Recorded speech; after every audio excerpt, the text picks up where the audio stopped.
Olá, meu irmão e minha irmã, eu sou o Padre Marcelo, da Diocese de Taubaté. Hoje é dia 2 de janeiro de 2023. Feliz Ano Novo para você. E vamos meditar, para começar bem o nosso ano, sobre o que nós ouvimos ontem na missa, o dia de Santa Maria, Mãe de Deus. Vamos pensar assim, como é que Deus começou a sua obra?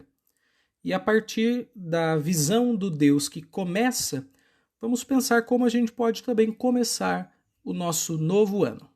Bora refletir.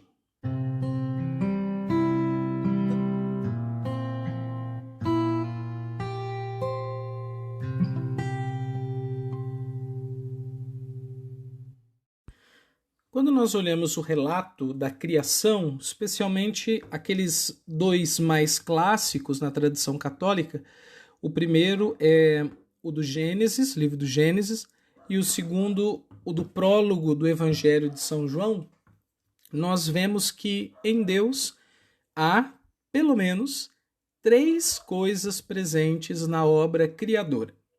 Primeiramente, a imaginação. Em segundo lugar, a palavra.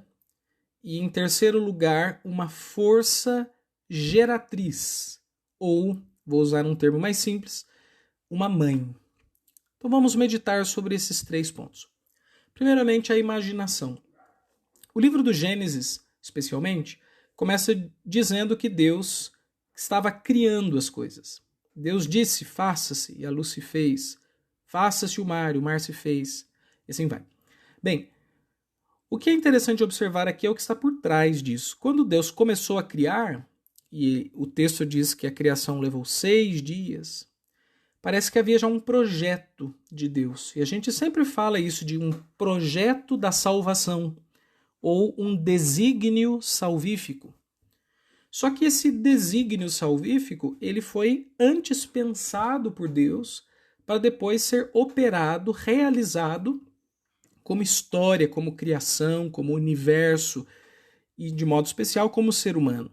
Deus imaginou tudo isso para depois criar cada coisa. Então a imaginação, ela é uma força criativa que está na origem da criação de Deus. Do ponto de vista teológico, a imaginação ela é um atributo de Deus. Ela é uma característica que ele possui. E quando ele cria as coisas, ele espalha a sua criatividade em tudo. Então, por exemplo, nós notamos que a natureza tem um dinamismo de evolução. E nesse dinamismo de evolução, teologicamente falando, nós vemos a potência criativa que Deus pôs em todas as coisas.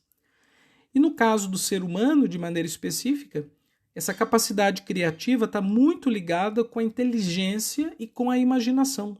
Então Deus é imaginativo, imagina a sua obra, cria e faz com que tudo que ele crie seja criativo, e especialmente o ser humano.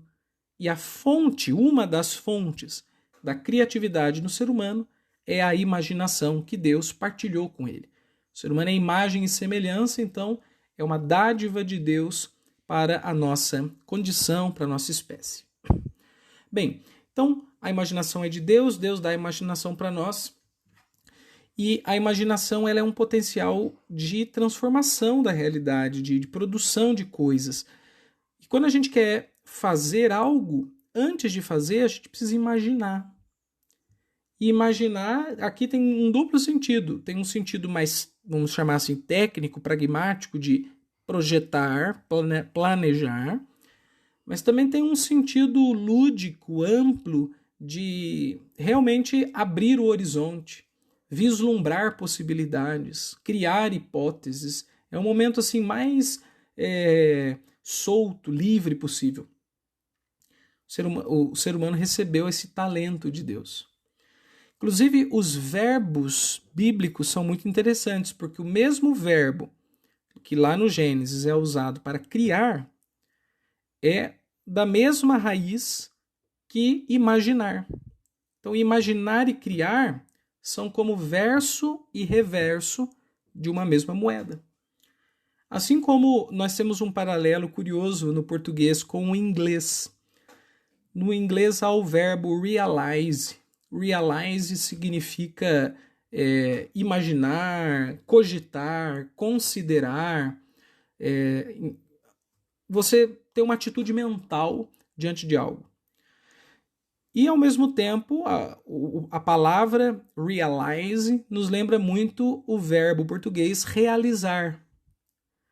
E pode até dar essa confusão. A gente acha que a palavra significa uma coisa, na verdade ela é outra.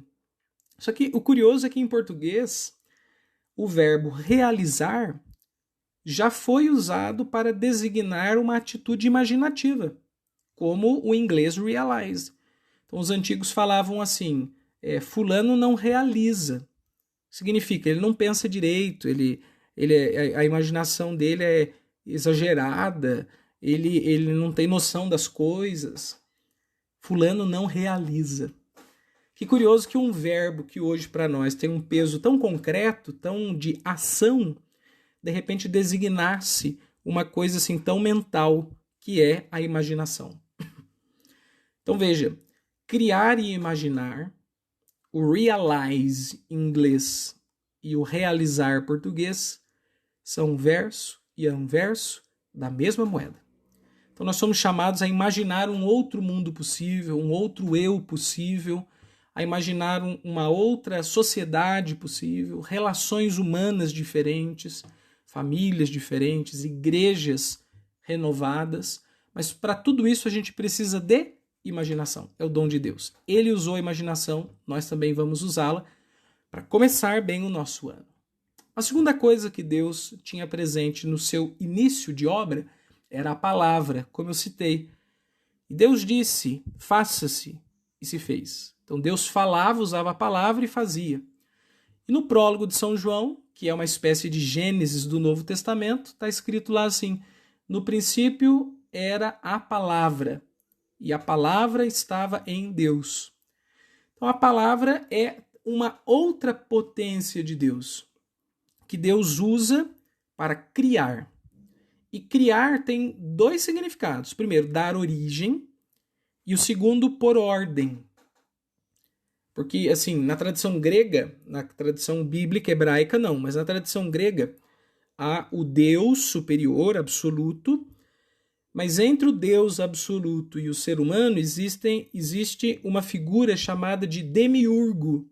O demiurgo é uma espécie de modelador, porque o absoluto não pode acessar a realidade humana. Então você precisa de um ser intermediário que possa manipular as coisas materiais e moldá-las, formando o mundo.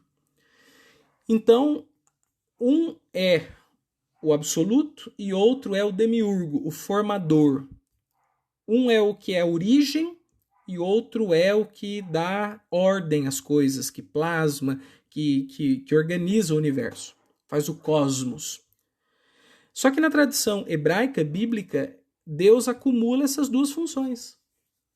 Ele é fonte, e ele cria porque ele é fonte do ser, e ao mesmo tempo, ao criar, ele põe ordem no caos. Então, aqui há um joguinho de palavras, né? Caos é a confusão, a bagunça.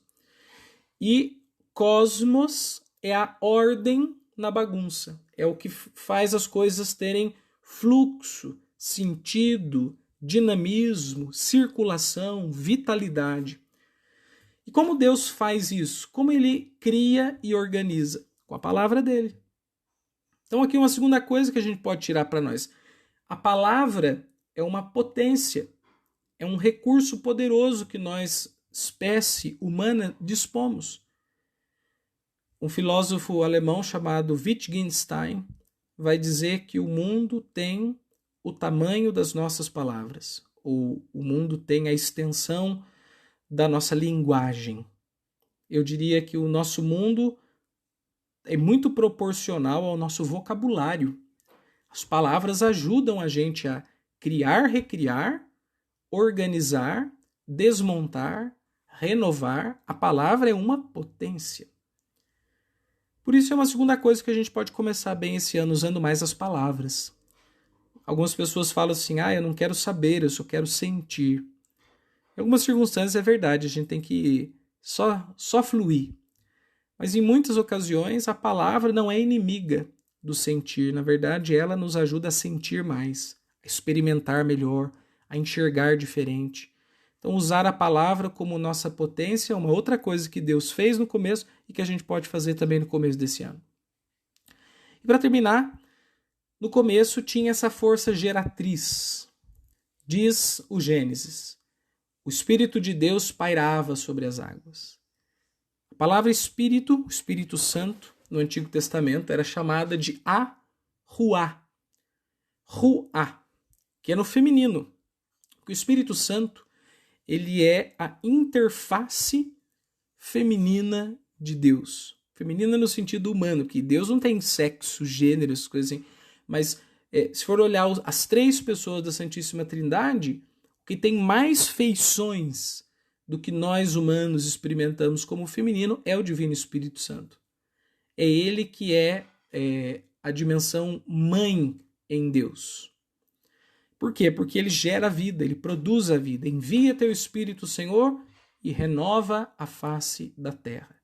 Sempre que a gente deseja vida, ressurreição, transfiguração, conversão, inclusive a transubstanciação da missa, o pão vira corpo, o vinho vira sangue de Jesus, tudo isso se dá por uma força geradora. E essa força geradora nós chamamos de Espírito Santo, que é uma pessoa divina, que tem sentimento, afeto, amor. A gente chama de força porque é o modo como a gente experimenta ele como força, mas ele é um ser pessoal. Pessoal quer dizer, ele tem inteligência própria, vontade própria, sentimento próprio. E a gente pode se relacionar com ele. Em Istambul, na Turquia, há uma grande basílica chamada Basílica de Santa Sofia. Santa Sofia não existe. Existia uma mulher chamada Sofia que ficou santa e foi declarada santa lá da Basílica. Santa Sofia é a imagem do Espírito Santo, retratado como uma mulher. E ela tem aos seus pés 3 filhos. São os seus filhos: a fé, a esperança e a caridade. Que imagem bonita. O Espírito Santo é o materno de Deus. Ontem nós estávamos celebrando Maria, Mãe de Deus. Lembramos Nossa Senhora que foi a fonte da vida para Jesus, mas ela recebeu essa vida de Jesus, recebeu Jesus no ventre do Espírito Santo. O Espírito pairou sobre ela como sombra, diz o texto bíblico. Hoje Maria intercede por nós lá do céu, porque ela é mãe de Deus, mas é mãe nossa também. Só que ela não pode nos gerar. Ela gerou Jesus. E ela cuida de nós como mãe pela sua prece, mas ela não pode gerar filhos, além de Jesus. Agora o Espírito Santo pode, porque ele gerou com o Pai e o Filho o universo. Porque ele gerou o menino, por milagre, no ventre de Nossa Senhora. E o Espírito Santo é a mãe em Deus. Então, toda vez que a gente precisar de revitalizar, de voltar para o ventre da mãe, como perguntava Nicodemos a Jesus, pode acaso o filho voltar para o ventre da sua mãe? Quando Jesus falava que era preciso nascer do alto. E no ventre da mãe a gente não volta, mas no ventre de Deus a gente pode estar. E o nome dele é Espírito Santo. Força geratriz. Maternidade da parte de Deus. Então essas 3 coisas estão presentes no início de Deus, do mundo de que Deus criou, e que podem estar presentes conosco também nesse ano, para a gente viver um ano na graça, na esperança e na fortaleza. A imaginação, a maternidade e a palavra.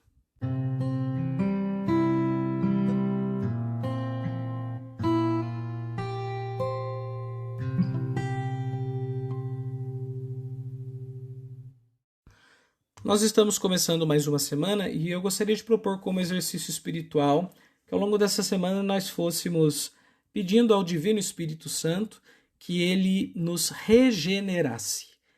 A palavra regenerar significa literalmente gerar de novo. Nós fomos gerados no ventre da nossa mãe, fomos uma vez regenerados na água do batismo para a vida espiritual. Só que todos os dias a gente precisa renascer para que Deus continue trabalhando em nós, porque nós somos obras incompletas. Deus ainda está nos criando. Como é bom ser um rascunho nas mãos de Deus. Só que para isso, a gente precisa deixar que ele continue trabalhando. Por isso, Espírito Santo, regenera-me, transforma-me, fica comigo, vem Espírito Santo. Que essa seja a prece desse início de ano. Deus abençoe e até semana que vem com mais um Ontem na Missa. Até logo, pessoal!